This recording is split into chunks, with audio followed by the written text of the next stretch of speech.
Welcome, Notre Dame fans, to the Tom and Tom Show. I'm Tom. And I'm Tom. And we are here for one reason and one reason only, to talk Notre Dame football. Well, after a bye week that saw my co-host go out and get married, congratulations, Tom. Thank you, Tom.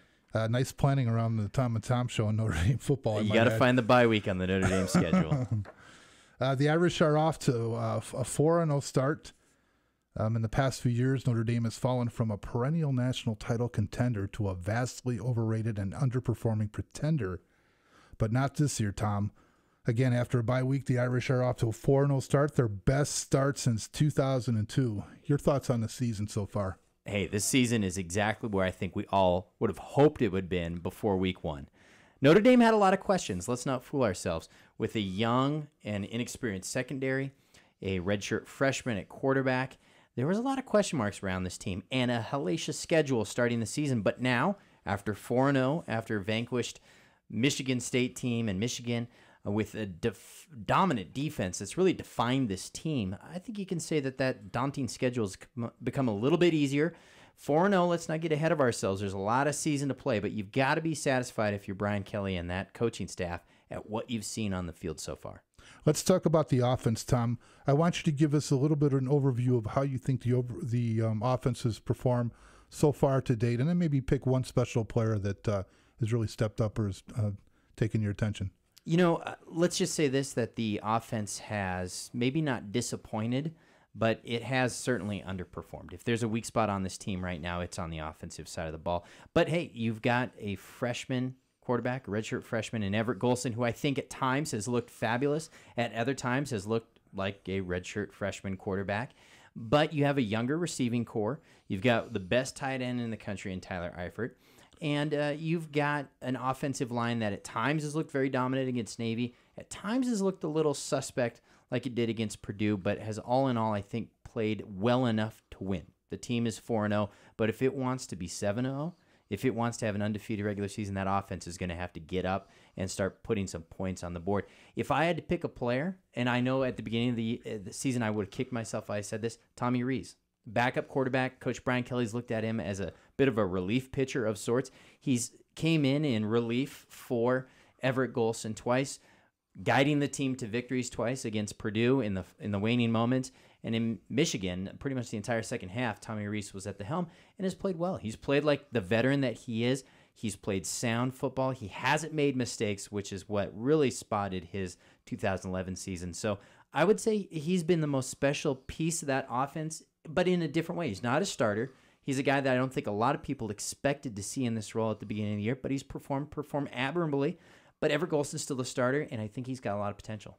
Do you think that the moving the quarterback, switching them, using Tommy Rees as a relief pitcher, as you just said, does that do anything bad for the young psyche of Everett Golson? You know, I don't think so. And the reason I say that is from all the reports, you have two quarterbacks that are close personally. They were roommates during fall camp, so they had a nice bond together. And Tommy Rees, like many of the players had said, will probably be a football coach someday. So he's got the ability to instruct while performing. And I think that's a good dynamic to have. And as long as you've got Brian Kelly putting his support behind Everett Golson as the starter going to weeks 5, 6, 7, and so on, I think you've got confidence starting to percolate and build in that young quarterback at Everett Golson. And you've got a great security blanket and teacher in Tommy Rees. Now, let's turn to the defensive side of the ball. Notre Dame defense rated number 3 in the nation. I have two questions for you. What is the Notre Dame defense good at, and where do they need to improve? You know, I'll say what Notre Dame's defense is great at is putting pressure on the quarterback. You saw such good pressure against Michigan. Denard Robinson really has had his way with Notre Dame, particularly in 2010. At the end of the game last year at the Big House, he definitely started to pick apart Notre Dame's defense. The pressure was on him so much. He turned the ball over more than any time in his career. It was easily the worst performance of his career at Michigan thus far. That gives so much credit to that front seven at Notre Dame.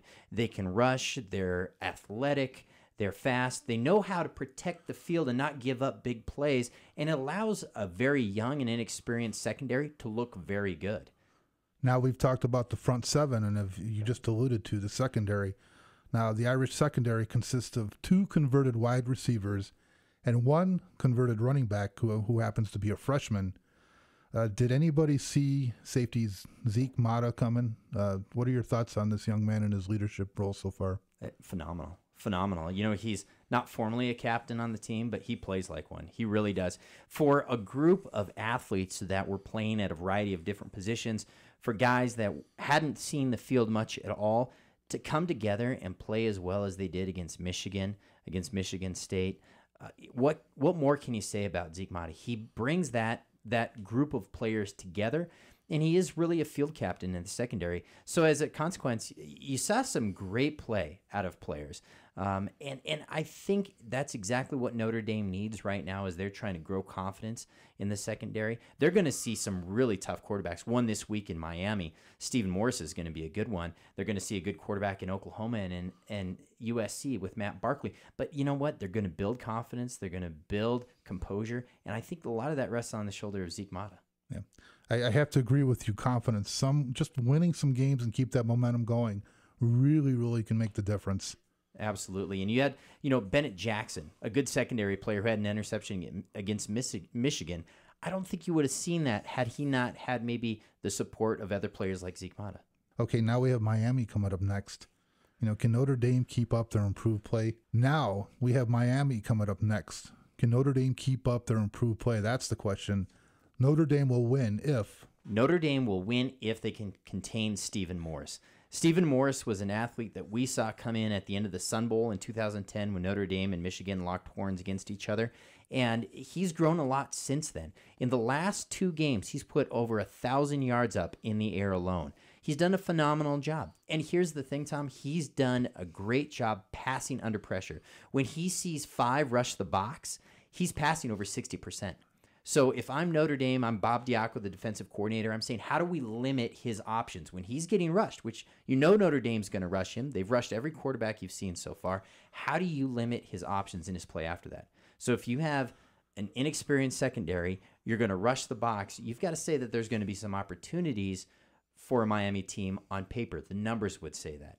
However, if they can continue to get strong play, if they dominate the line with their front 7 on defense, Notre Dame's going to really contain Stephen Morris. He's going to really contain those wide receivers too and make that secondary, once again, get into learning situations, and they'll win. Notre Dame will win if they can force Stephen Morris into bad throws. Now, Notre Dame will lose if they can't put up points. At some point, Notre Dame's defense isn't going to be able to carry the load completely. At some point, Everett Golson has got to get to a point where he's making the tough throws, he's making the strong decisions. And yeah, he's a redshirt freshman quarterback, but he's also the quarterback at the University of Notre Dame.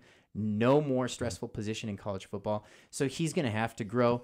That offensive line's going to need to play a little bit better, particularly Mike Golick Jr. has given up a few big plays. But you know what? That's a group that's going to do well. They're eventually going to figure it out, but they will lose if they don't figure it out against Miami. Okay, do you think it's going to be a close game or is it going to be a blowout? It's going to be close. I think it's going to be a lot closer. I think Vegas has got this by a couple of touchdowns, but I'm going to say it's going to be a fairly close game. Here's the X factor, Tom. Is it going to be cold in Chicago? At the Sun Bowl in 2010, you saw Miami players around heaters. And if those players, as Coach Al Golden said from Miami, are thinking more about heaters on the sidelines than play on the field, then it's going to be a long night for Miami. If not, we'll see. Could be a close game. Well, there you have it, Notre Dame fans. Join us next week, same time. Same station. For the Tom and Tom Show. I'm Tom. And I'm Tom. And we are here for one reason and one reason only, to talk Notre Dame football.